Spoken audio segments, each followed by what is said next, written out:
son pocos los que se salvan. ¿Qué pregunta? Cuando pases el umbral de la muerte y entonces verifiques si lo que creíste y en quien creíste serás salvo. Pero si no creíste, te condenas. La salvación del alma, la vida eterna. El pobre no podrá decir no tuve con qué comprarla porque no se vende, y el rico no podrá decir la compré porque no le alcanza. El ignorante, en cuanto a los principios humanos, no podrá decir no lo entendía, y el sabio no podrá decir me pareció insuficiente el conocimiento que me brindaron en Cristo Jesús. No podrás acudir a los conocidos que tienes y a tus influencias para que te den una ayudita y puedas pasar. No. La pregunta que este individuo hace, porque es alguien de la multitud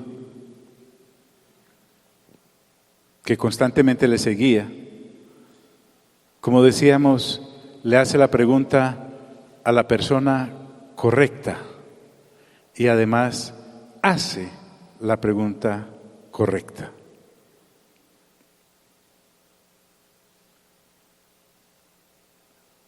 La respuesta no se hace esperar del Señor. El Señor no vino la primera vez para nosotros hace 2000 años a charlar, no vino a conocer, no vino a investigar, vino a marcar la pauta.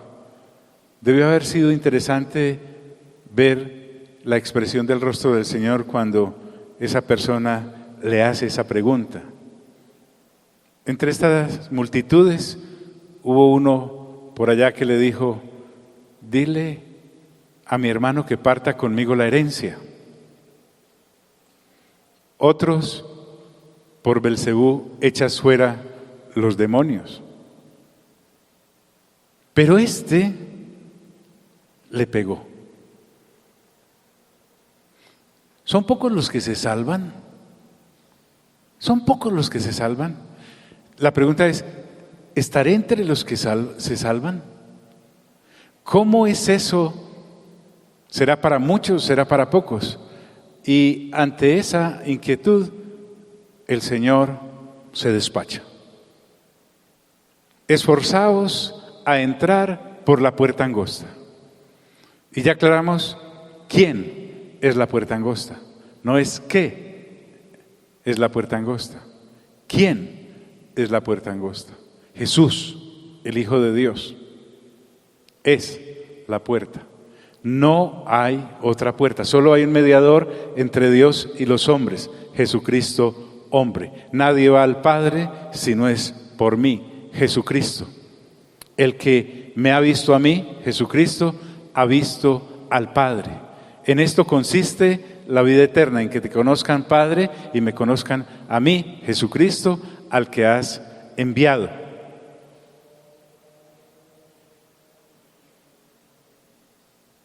Esforzaos con angustia,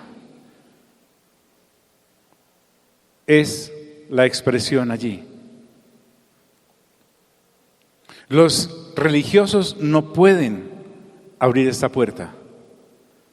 Los poderosos no pueden abrir esta puerta. De hecho, la puerta se abre desde adentro. Y entonces Padre, Hijo y Espíritu Santo abren la puerta. Pero le corresponde al ser humano entrar por esa puerta angosta. Y el Señor va más allá. Es impresionante la explicación que nos da, porque uno esperaría como el el sale, la promoción para poder entrar. No hay promoción. El precio fue demasiado alto para entrar en promociones. No hay rebajas. Porque os digo, contesta el Señor Jesús, que muchos procurarán entrar. Sin embargo, no estamos hablando de esa expectación que hay en la gente cuando hay un producto nuevo en la tecnología y uno observa en los programas y en las noticias casi tumbando las puertas y entonces entran, porque fue tanta la presión que se lanzaron a las estanterías. No, Jesús dice, y no podrán. No podrán. El ser humano se enfrentará a su peor fracaso. ¿Por qué no podrán? O porque el Señor Jesús ya retornó y entonces ya no habrá tiempo al arrepentimiento. Gracias, hija. O te moriste y no te arrepentiste para entrar por la puerta angosta. El rico en el Hades clamaba a Abraham, deja que Lázaro vaya, porque tengo hermanos en mi casa para que no tengan que venir a este lugar de tormento. Ya no se puede hacer nada. Porque aunque uno de los muertos fuese, no le creerán. Tan efectivo para Lázaro, el miserable que comía migajas que caían de la mesa del rico, como para el Señor Jesús, que realmente resucitó y vino de entre los muertos. No le creen. Y entonces le dijo, tienen a Moisés y a los profetas. Créanles, óiganlos. Básicamente, el Espíritu Santo nos enseña a través de Abraham que tenemos las Sagradas Escrituras. Somos un pueblo de creyentes simpáticos. Decimos creer en Dios a todo pecho, pero ignoramos sus Sagradas Escrituras. Queremos comunión con el Espíritu Santo, pero nos negamos a leer los 66 libros que Él inspiró. Nos preciamos de orar mucho, pero sin Sagradas Escrituras no sabemos qué pedir como conviene. Pedir como conviene, no sabemos. Tenemos una larga lista de peticiones y de oraciones, algunos llevan hasta cuaderno, pidiendo cursilerías, cosas tontas, temporales, no aptas para la eternidad. Y no podrán. Y entonces Él ya viene explicando y tomando la figura ya citada en el capítulo anterior, en el 12, Él dice, después que el padre de familia se haya levantado y cerrado la puerta. Ahora, el asunto acá es que mientras estoy vivo y el Señor Jesús no ha retornado, entrar por la puerta estrecha ya de suyo es difícil, bien difícil. Pero una vez cerrada la puerta, ya no hay forma alguna de hacerlo. Y entonces el predicador no puede evitar pensar en el arca, porque una vez entró el último animal, dice que Dios cerró la puerta. Mientras la puerta es estrecha, te repito, es difícil entrar, pero una vez cerrada ya es imposible hacerlo. Entonces, Él toma esta escena familiar del pueblo oriental, del papá o el padre de familia responsable, que una vez ha constatado que todos sus hijos han ingresado a la casa, Él se levanta, cierra la puerta y ya no hay nada más que hacer. Tal vez a los hijos que hoy entutelan la figura les es extraña porque no la entienden, pero a los de algunas décadas atrás, se pertenecía a familias donde papá y mamá decían: la entrada es hasta tal hora, de ahí en adelante no se abre, y ensaye. Te tocaba amanecer en la calle. Y al otro día, cuando llegabas, el trastazo, por no haber llegado. Ahora estamos llenos de una cantidad de jóvenes con padres monigotes que ellos son los que gobiernan a sus papás y sus padres se inclinan ante esos pequeños dioses imberbes e infantiles para hacer lo que ellos digan. Así no es acá. No podemos entender la figura si nos llevamos el concepto del padre y la madre modernos, que lo único que hicieron fue traer una criatura y de ahí se desentendieron. Después que el padre de familia se haya levantado y cerrado la puerta. La figura es más fuerte para aquellos de hace 2000 años en las tierras en las cuales el Señor Jesús entregó el mensaje.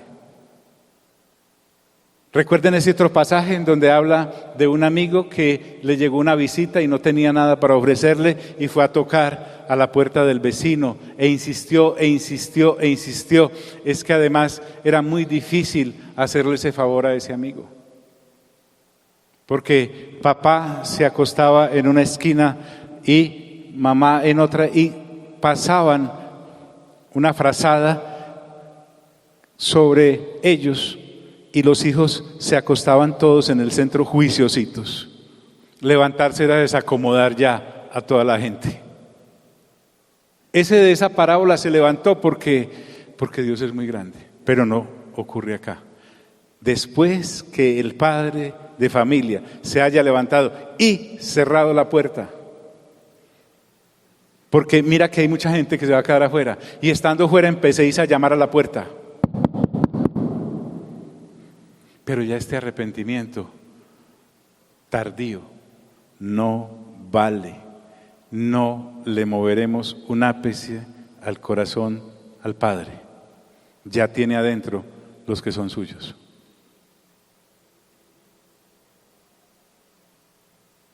Y estando afuera, empecéis a llamar. Y mira lo que la gente va a arguir. Señor, Señor, ábrenos. Son respetuosos, ya están dóciles, pero es tarde. Ábrenos. Queremos renunciar ya a la esclavitud que tuvimos del pecado. Ahora sí, nos hartamos de él. No se abre.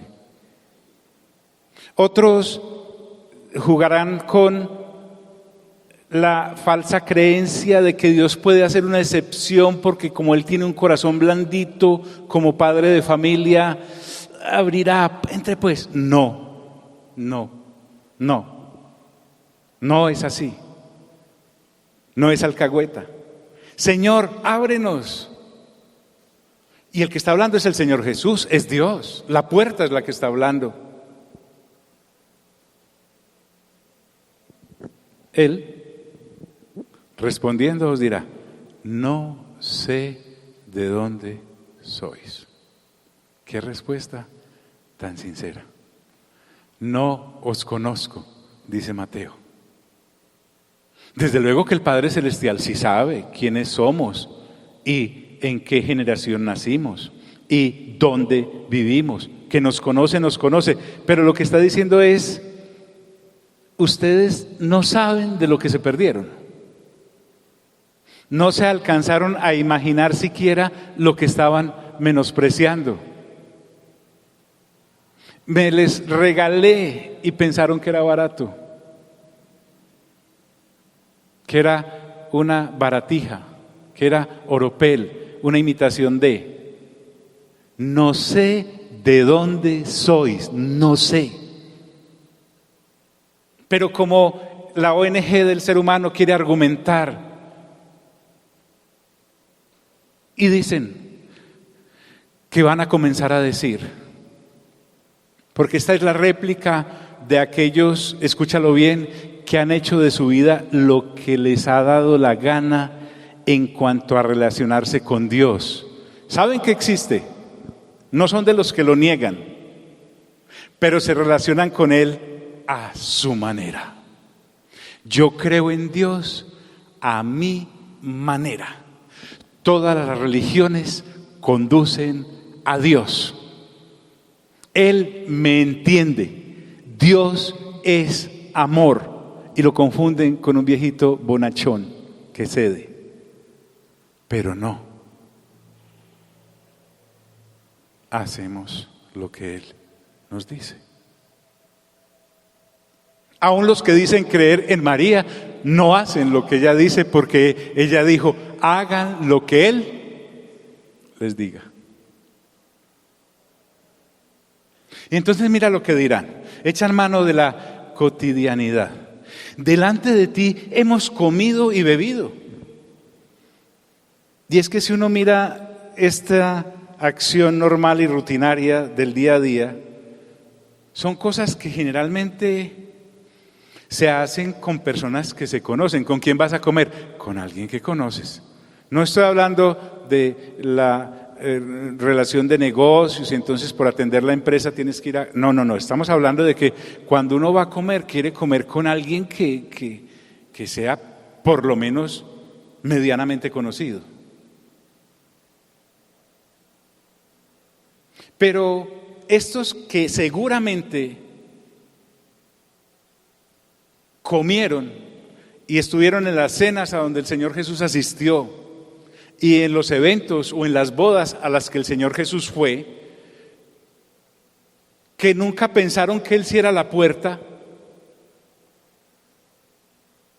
pero ya después de haberse cerrado esa relación superficial, que no es una relación profunda, porque una cosa es creer, conocer a Jesús, y otra es ser conocidos por Él. Yo puedo conocer mucho de Jesús. Puedo ser inclusive un teólogo profundo. Pero si Jesús no me conoce, de nada me sirve tanto cacumen. No me sirve. Puedo cantarle y honrar sus atributos. Pero si Él no me conoce, perdí. Relación, intimidad, eso es lo que el Señor Jesús está exigiendo como puerta que es. Es que la pregunta, yo pienso que el tipo no pensó lo que iba a desatar de parte de Dios. ¿Qué pregunta? Tal vez la hizo a la Bartola y le cae todo esto encima y nos cae a nosotros hoy. Delante de ti hemos comido y bebido. Señor, en nuestras plazas enseñaste. Trasladémoslo a hoy. Yo iba al servicio, créame, de mala gana, pero iba. Es más, se me quedaban grabadas las cosas. Mientras luego iba a hacer lo que a mí me daba la gana, de todas formas allá en el run run, yo estaba, la prédica estuvo, pero a mi manera. No me perdí nada, yo estuve ahí desde el principio hasta el fin. En nuestras plazas enseñaste. Y es que este es el problema. Una cosa es escuchar las enseñanzas del Señor Jesús y otra cosa es seguir las enseñanzas del Señor Jesús.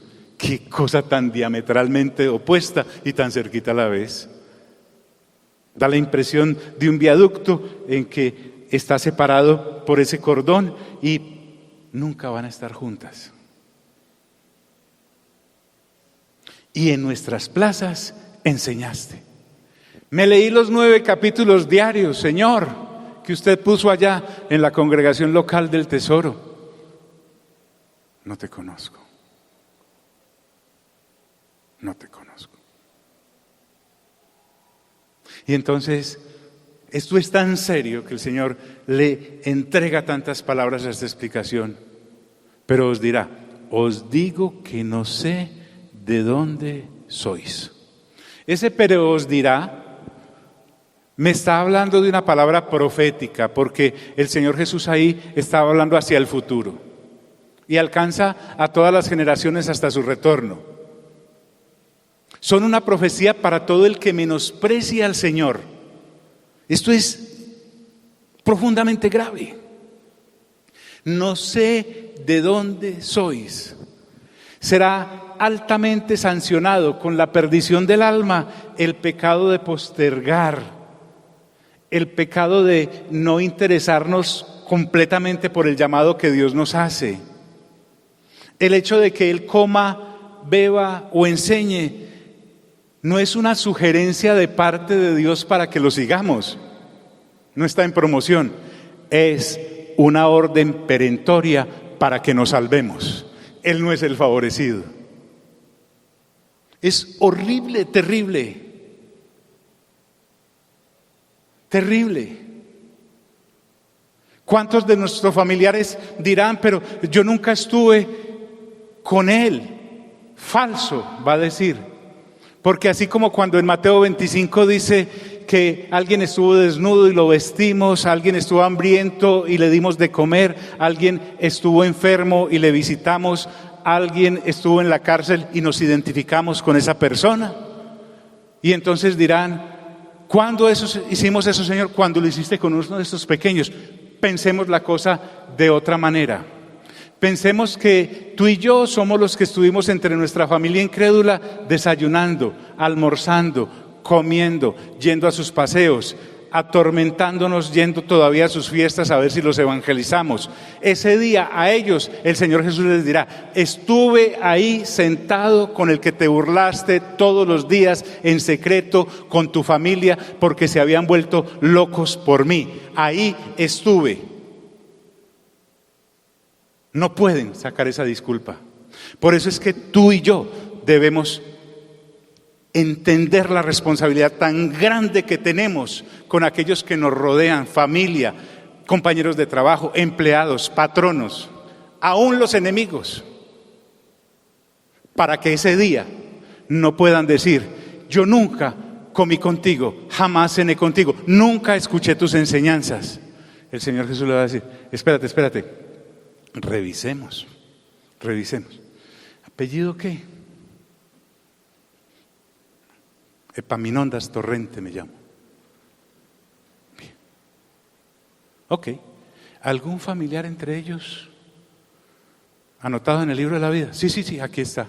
Ah, no, perdóname. Sí estuve contigo.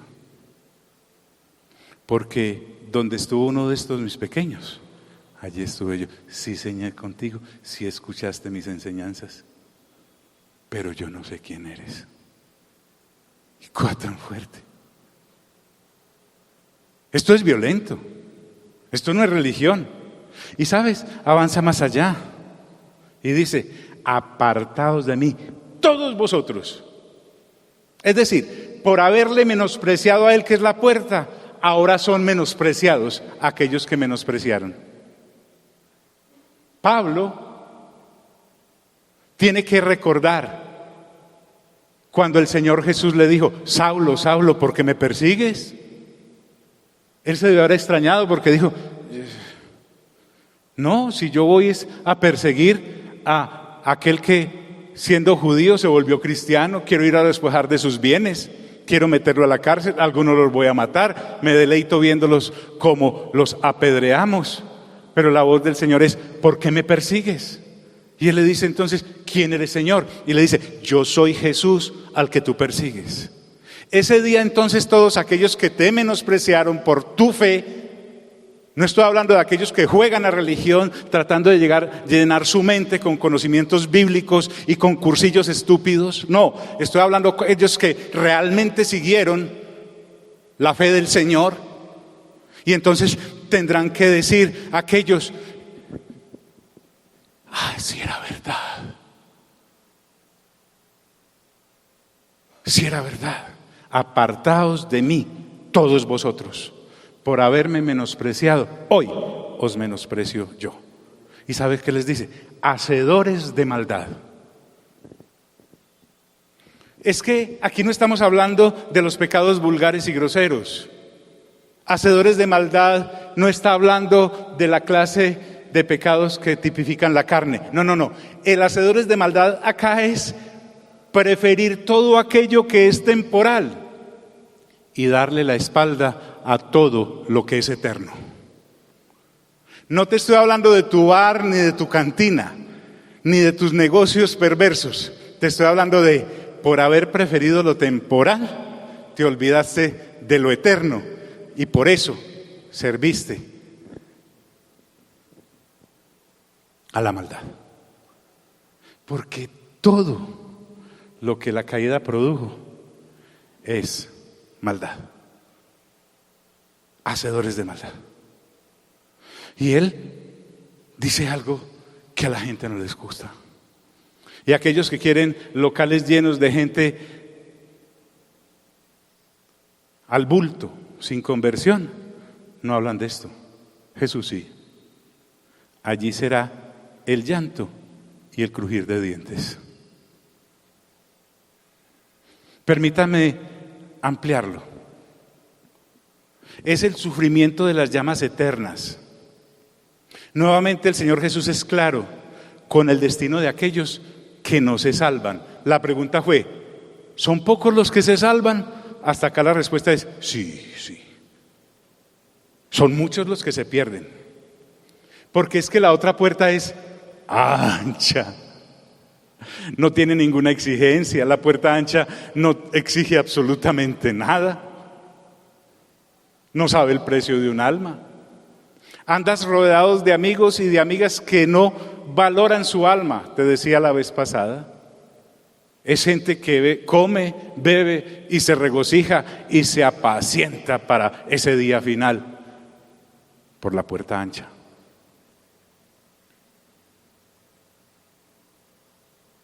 Sin embargo, para los que sí se salven, no habrá llanto y crujir de dientes. Apocalipsis 21:4 dice: enjugará Dios toda lágrima de los ojos de ellos, y ya no habrá muerte, no habrá más llanto, ni clamor, ni dolor, porque las primeras cosas pasaron. Pero a la vez, en el 20:15 de Apocalipsis, dice el Espíritu Santo: y el que no se halló inscrito en el libro de la vida fue lanzado al lago de fuego. Allí será el llanto y el crujir de dientes. Yo no creo en el infierno. Vuelvo y te digo, lo que tú creas me importa un pepino y no es peyorativo. Me impresiona, es lo que dice la palabra de Dios. Y es cierta, porque es de Dios. Sin embargo, para que guardemos el contexto, la palabra estaba dirigida a judíos. Judíos que habían venido, algunos escribas, desde Jerusalén a buscar cómo hacían caer al Señor Jesús. Que venían a insultarlo diciéndole que sus milagros eran obra de Satanás. Que lo veían como un menospreciado carpintero, además indocto porque no había estudiado con ellos. ¿Cómo sabe este letras sin haber estudiado? ¡Qué orgullo! Entonces el Señor Jesús le dice a aquel hombre: allí será el llanto y el crujir de dientes. Y ahonda: cuando veáis a Abraham, a Isaac, a Jacob y a todos los profetas en el reino de Dios, y vosotros estéis excluidos. Desglosemos cuál es el afán. Cuando veáis a Abraham, Abraham, el padre de la fe, del cual ellos se ufanaban, ser hijos, ampliamente conocido por todos los israelitas, pero que definitivamente va a estar sentado y salvo. Aquí me muestra el Señor Jesús que nos puede decir por adelantado nombres de gente salva. Abraham. Es que ellos no veían más allá de su corta nariz.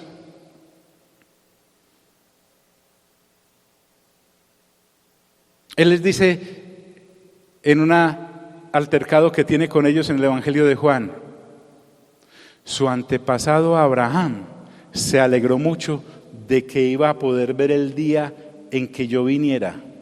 Ojo pues, miren lo que es, ¿por qué se llama el padre de la fe? Uno cree que es el padre de la fe por lo de Isaac y el asunto con Sara ya viejita. No, solo forma parte. En la intimidad de Abraham con Dios, él tuvo esta relación. Él lo vio, está hablando el Señor Jesús con aquellos israelitas incrédulos, y se puso muy contento. Entonces, miren lo que le refutan. Tú ni siquiera tienes 50 años. ¿Cómo dices que has visto a Abraham? Y miren, el Señor Jesús le responde. Esto en el Evangelio de Juan, búsquelo por favor. Les digo la verdad, antes de que Abraham naciera, yo soy. Tan ciegos estaban. Abraham se salvó. Diga conmigo, uno salvo. Con nombre, cédula. Pero también Isaac.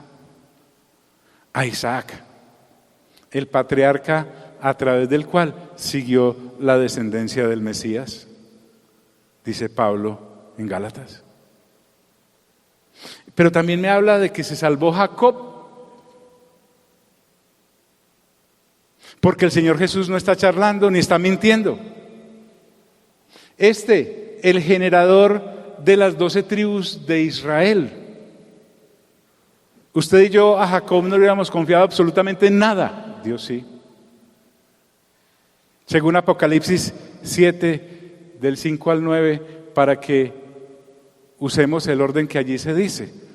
De Jacob salió Judá, salió Rubén, Gad, Aser, Neftalí, Manasés, Simeón, Leví, Isaacar, Zabulón, José y Benjamín.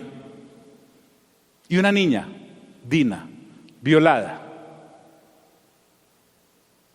Según algunos tipos de los gentiles, a los cuales nadie tenía en cuenta.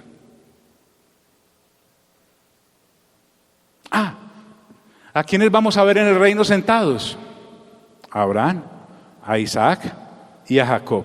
Y el Señor Jesús les da el puntapié. Y a todos los profetas, escuche, todos. ¿Quién es John? ¿Cuál es el afán? Isaías, Jeremías, Ezequiel, Daniel, Oseas, Joel, Amós, Abdías, Jonás, Miqueas, Nahum, Habacuc, Sofonías, Ageo, Zacarías y Malaquías.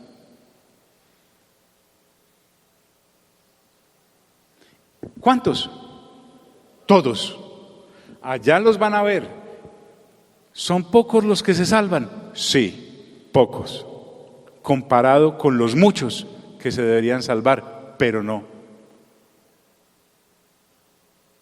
¿Dónde los van a ver sentados? En el reino de Dios. ¡Wow!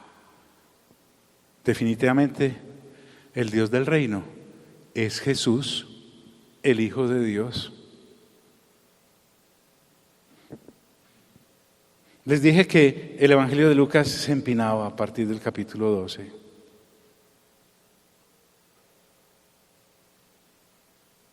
Y entonces ahora pretendo imaginarme el rostro del Señor Jesús cuando les mira fijamente hace 2000 años y hoy a nosotros.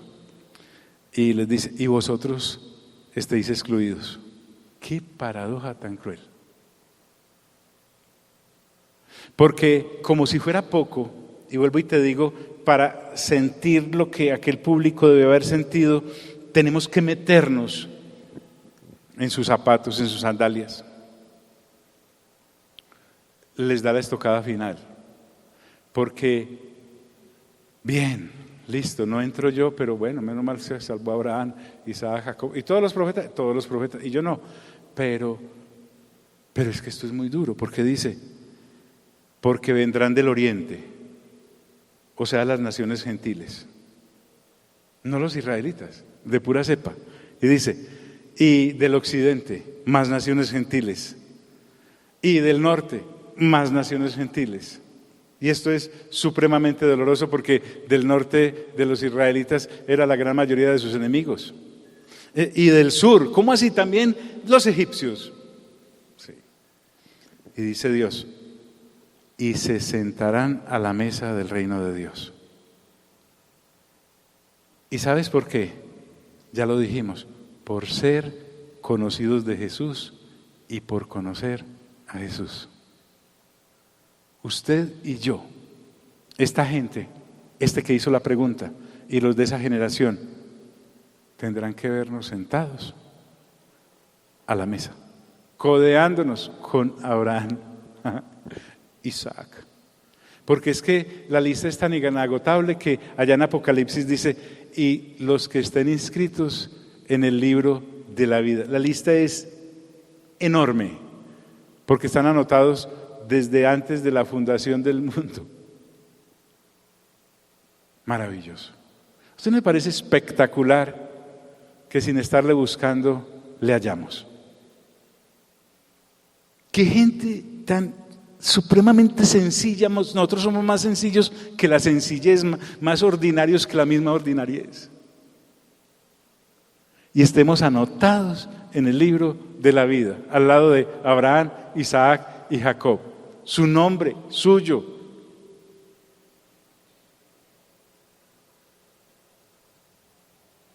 Cuando estén leyendo Rodrigo, ¿te imaginas Rodrigo? ¿Qué significará eso? Para ellos que es normal, nombres como Abraham, Isaac, Hernán. Imagínate, Hernán, ¿eso qué es? ¿Con qué se anotado en el libro de la vida? Eddie, ¿qué?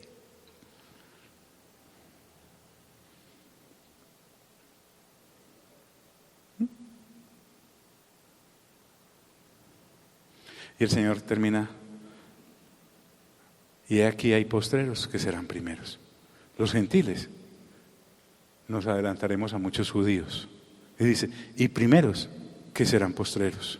Los judíos que lo rechazaron serán dejados atrás por nosotros gentiles que ni siquiera lo estamos buscando. Porque primero es, acá en este contexto, todo aquel que lo recibe. Y postrero es todo aquel que lo rechaza, negándose a la puerta. Por eso la responsabilidad nuestra, que de verdad aquellos cercanos que no puedan entrar, no puedan decir, mi papá no me fue testimonio, mi mamá distaba mucho, es que era, no, es que yo ni me imaginé, ¿quién se iba a imaginar que era usted sentado al lado mío en semejante estuche? Con esos actos y esas palabras y esos hechos y esas actitudes y esas cosas. No, pues, ¿quién iba a pensar? ¿Qué responsabilidad nos corresponde comportarnos a la mesa con ellos? Así como nos cuidamos de no sorber los alimentos, de no trinchar con el cubierto que no es, de no subir los pies a la mesa, nos deberíamos leer los comportamientos de los hijos del reino, por lo menos en el Sermón del Monte, y así comportarnos. Porque qué responsabilidad, es que los veremos partir hacia el lago de fuego y azufre.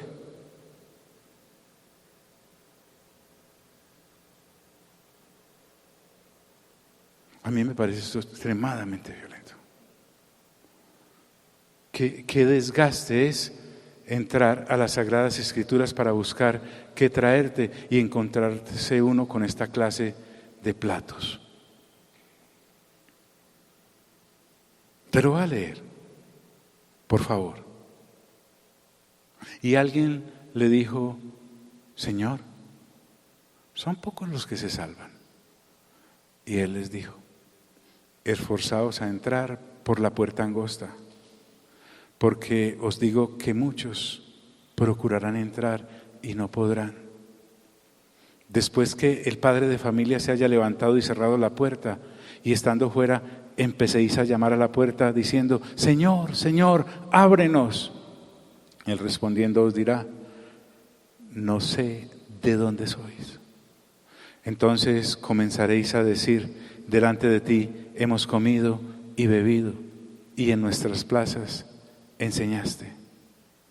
Pero os dirá, os digo que no sé de dónde sois. Apartaos de mí, todos vosotros, hacedores de maldad. Allí será el llanto y el crujir de dientes. Cuando veáis a Abraham, a Isaac, a Jacob y a todos los profetas en el reino de Dios, y estéis vosotros excluidos, porque vendrán del oriente. Del oriente, imagínate, toda la gente de La Ceja, Juan y Claudia. De La Ceja, ese par de ahí viene desde La Ceja. Y no duermen aquí, se van del oriente. Y del occidente. Es que es impresionante. Ahí está anotado tu nombre. Y del norte. Y del sur. Y se sentarán a la mesa en el reino de Dios. Y aquí hay postreros que serán primeros. Y primeros que serán postreros. Yo lo único que nos salvamos de pura chepa, pura misericordia de Dios, y eso porque Dios nos escogió. Vamos a estar en pie, por favor. John, eso es muy duro, es una verdad muy dura. ¿Y quién le dijo que el evangelio era blandito? Esto no es blandito, es real, es real. Dijo, amigo, Señor, gracias porque me has sentado a la mesa con Abraham, Isaac, Jacob y todos los profetas, y me has traído del norte, del sur, del este y del oeste, para sentarme en el reino de los cielos. Y yo que era último, ahora soy primero. Y muchos que deberían estar ahí no están porque decidiste sentarme a mí. En el nombre glorioso de Cristo Jesús, te doy gracias eternas, eternas, eternas, porque eso no hay con qué pagarlo, ni con qué comprarlo. Amén, amén y amén. Les bendigo en el nombre del Señor Jesús.